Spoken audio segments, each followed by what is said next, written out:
Hello viewers, Mrs টিউটোরিয়ালে আপনাদেরকে স্বাগতম। আমি আছি আপনাদের সাথে মোহাম্মদ রকিব হাসান। এর পূর্বের ভিডিওতে আমি দেখিয়েছি কিভাবে আপনারা পোস্ট নিয়ে কাজ করবেন। আজকে আমি আপনাদেরকে দেখাবো কিভাবে আপনারা পোর্টফোলিও নিয়ে কাজ করবেন। তো চলুন ভিডিওটি শুরু করা যাক। আপনারা যদি আমার চ্যানেলে নতুন হয়ে থাকেন অবশ্যই চ্যানেলটি সাবস্ক্রাইব করে দেবেন এবং নতুন নতুন সব ভিডিও আপডেট পাওয়ার জন্য অবশ্যই পাশে থাকা বেল আইকনটিতে ক্লিক করতে ভুলবেন না। আমাদের চ্যানেলটি সাধারণত Microsoft Office, Word, Excel, PowerPoint, Publisher এসবের ভিডিও আপলোড করব। এর পাশাপাশি web design, WordPress web design, তারপর ফোনের বিভিন্ন অ্যাপসের রিভিউ। এছাড়া আমার চ্যানেলটির মূল উদ্দেশ্য হচ্ছে আপনাদেরকে কিছু শেখানো। এডুকেশনাল বিষয়ে আমার এই চ্যানেলটি সাধারণত টিউটোরিয়াল বিষয়ে ভিডিও আপলোড করে থাকা হবে।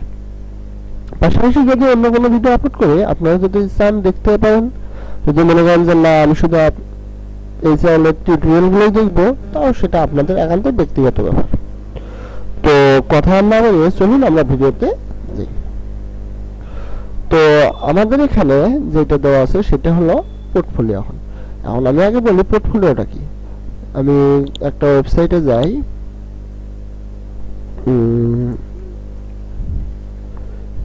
এডুকেশন। আমি এডুকেশন দিয়ে সার্চ দিলে আমার ডাটা নেট কানেকশনটা পাইনি এখনো ওয়াইফাই। তো আমি একটু ওয়াইফাই কানেক্টটা করে নেই। আমার এখনো ওয়াইফাই পাইনি, তো একটু সময় দিয়ে সাথে থাকেন। Airplane mode on. কম্পিউটার কিছুটা ফোনের মতোই এয়ারপ্লেন মোড অন করলে আপনার ওয়াইফাইটি সঠিকভাবে পাতে পারে। তো এয়ারপ্লেন মোড আমি অন করলাম, করে আবার অফ করে দিলাম। দেখি এখন আমার কি হয়। আমি একটু সময় নিচ্ছি, মনে হয় আমার ওয়াইফাই চলে আসছে। তো আমি ওয়াইফাইটি অন করলাম, দেখেন এই তো আমার ওয়াইফাই কানেক্ট হচ্ছে, কানেক্টেড। তো আমি এটা ক্লোজ করে দিলাম, দিয়ে আমি আবার একটু রিলোড দেই।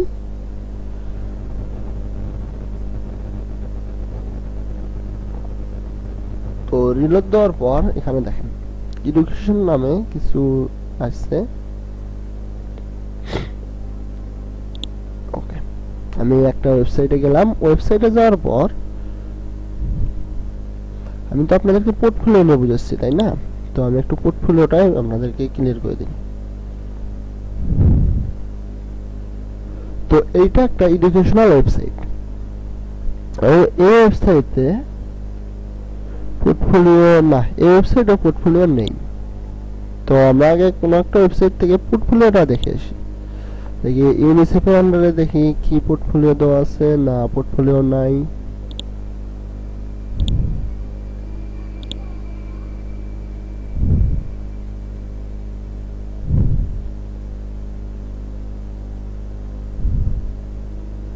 এই যে এখানে যা দেওয়া আছে এইটা হলো পোর্টফোলিও। কিছুটা পোস্টের মতোই এটাকে পোর্টফোলিও বলা হয়। তো এখন আমরা একটু কাজে যাই, তাহলে আপনাদের আর এটা বুঝতে সুবিধা হবে। পোর্টফোলিওটা হচ্ছে, ধরেন আপনি আমার চ্যানেলের ভিডিওগুলো দেখতেছেন। আপনার যদি ভিডিওগুলো ভালো লাগে থাকে অবশ্যই তো আপনি কমেন্ট করবেন, এবং সেই কমেন্টটা তো আমার চ্যানেলে এসে শো করবে যে অমুক ব্যক্তি, বা আপনার নাম দিয়ে যদি আপনার ইউটিউব অ্যাকাউন্টই হয়ে থাকে তাহলে শো করবে যে আপনার নাম, আপনি আমার চ্যানেলে ভিডিওগুলো দেখেছেন, বা আপনি যে কমেন্টই করলেন সেই কমেন্টটি আমাকে এখানে শো করতেছে। এইটাই পোর্টফোলিও। তো আমরা এখন পোর্টফোলিও নিয়ে কাজ করার জন্য প্রথমে একটি সেকশন নেব। সেকশন নেওয়ার পর আমরা 9 যাব। 9 থেকে পোর্টফোলিও নিয়ে এসে সেকশনের মধ্যে ছেড়ে দিলাম। দেওয়াতে দেখেন এই যে আমার পোর্টফোলিওটা এইটা, মানে এই পিক্সেলগুলো যে শো করতেছে এইটাই পোর্টফোলিও। ওই যে আমি বললাম পোস্টের মতো কিছুটা। তখন আমি এটা সাজাবো। কলামে আমার 3টা, দেখি আমি 3টার বেশি যদি দিতে চাই আগের মতোই একটা গ্যাপ থাকলো। আচ্ছা, আমরা 3টা দিয়ে ফিল আপ করে দিই। 3টা পার পেজ 6টা, ঠিক আছে। ইমেজ সাইজ 150 যদি করে দেই বেশি হয়ে যায়। আচ্ছা, আমরা 300 রাখলাম। এরপর সাইজ ঠিক আছে। ইমেজ রেটিও না 0 করে দিলে হয় না, 1 করে দিলাম। ওকে, শো টাইটেল, টাইটেল এখানে দেখাচ্ছে না। এরপর কিউরিতে গিয়ে আমরা যদি দেই, আগের মতোই আমরা পোস্টে যে যে কাজ করছি সেই কাজে আমরা করে যাব। এখানে নতুন একটা আছে অর্ডার, এটা যদি এসসি দিয়ে দেই তাহলে প্রথম থেকে শেষ, আর যদি এটা ডিএসসি করে দিই তাহলে শেষ থেকে প্রথম। তো আমি ডিএসসি করে দিলাম। এরপর ফিল্টার বারে শো ক্যাটাগরিজ, দেখেন এখানে ক্যাটাগরি শো করতেছে। এখন এর সাথে আমরা ট্যাগ গুলো দিয়ে দেই, আমরা ট্যাগ না দিয়ে ক্যাটাগরি দিলাম। এরপর স্টাইলে গিয়ে আপনারা কলাম গ্যাপস যদি দিতে চান, মানে পিকচার গুলোর মধ্যে যদি দূরত্ব দেখাতে চান দেখাবেন, যদি না চান 0। তো আমি একটু দূরত্ব দেখে দেই। রো গ্যাপ কোনো কাজ করবে না। বর্ডার রেডিয়াস একটু আমি বর্ডার রেডিয়াসটা করে দিলাম পিকচারের। আইটেম ওভারলেতে গিয়ে ব্যাকগ্রাউন্ড কালারে আমি লাল দিয়ে দিলাম, ব্যাকগ্রাউন্ডটা আমার কোনো কালার শো করবে না, এই কালারটা আমি কালো করে দিলাম। টাইপোগ্রাফিতে গিয়ে আমি এখানে রোবটও করে দেব, রোবটও দিলাম। সাইজে গিয়ে আমরা এগুলো পরিবর্তন যা যা করা লাগে আপনারা পূর্ব ভিডিওগুলো দেখবেন, যদি দেখে থাকেন তাহলে তো অবশ্যই জানেন যে কিভাবে এই কাজগুলো করতে হয়। এরপর আমরা যাব অ্যাডভান্সে গিয়ে আমরা একটু মার্জিন প্যাডিংটা অ্যাড করে দিই। ওকে, মার্জিন করলাম, প্যাডিং 5 রাখলাম। মোশন ইফেক্ট, স্কয়ার ইফেক্টে গিয়ে মোশন হবে এরকম।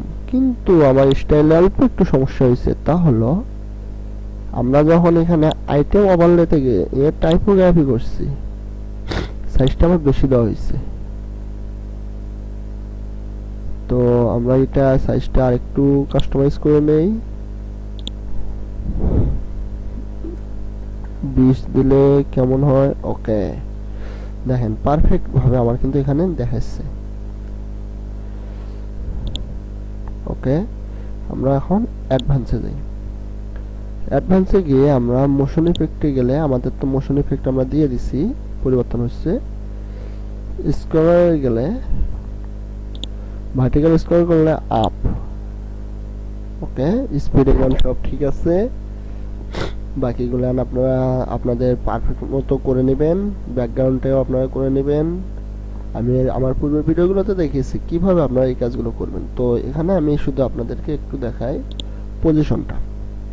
ওয়েট দিয়ে ফুল ওয়েট 100% করে দিলাম, অথবা অটো করে দিলাম, মানে আপনাদের ওয়েবসাইটটি সাজানোর জন্য যেভাবে করতে হয় আপনারা এটা করে নেবেন।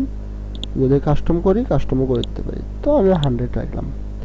এরপর ভার্টিক্যাল, মিডল, ওকে, পজিশন আমরা এটাকে মিডল করলাম আর এটাকে ফিক্সড করে দিলাম। ফিক্সড করে দিলে এটা লক হয়ে গেল, কিন্তু ফিক্সড অবস্থায় তো আমরা কোনো কিছু করতে পারবো না কাজ। এটা নিচে আছে, আর যে ডিফল্ট রাখি, তবে আমার মনে হয় ডিফল্টটাই ভালো। ওকে, আপডেট দিয়ে দিলাম। এখন আমরা আমাদের ওয়েবসাইটটা একটু ভিউ করে পেজটি রিলোড দিলাম। ওকে, তো এই ছিল আমার আজকের ভিডিও। যদি ভিডিওটি আপনাদের ভালো লেগে থাকে অবশ্যই একটি লাইক দিবেন। যদি ভিডিও সম্পর্কে আপনাদের কোনো মতামত থেকে থাকে অবশ্যই তা কমেন্ট বক্সে লিখে জানাবেন, এবং অবশ্যই পাশে থাকা বেল আইকনটিতে ক্লিক করতে ভুলবেন না। নতুন নতুন সব ভিডিও আপডেট পাওয়ার জন্য অবশ্যই বেল বাটনটিতে ক্লিক করে দেবেন। ধন্যবাদ সবাইকে, ভালো থাকবেন।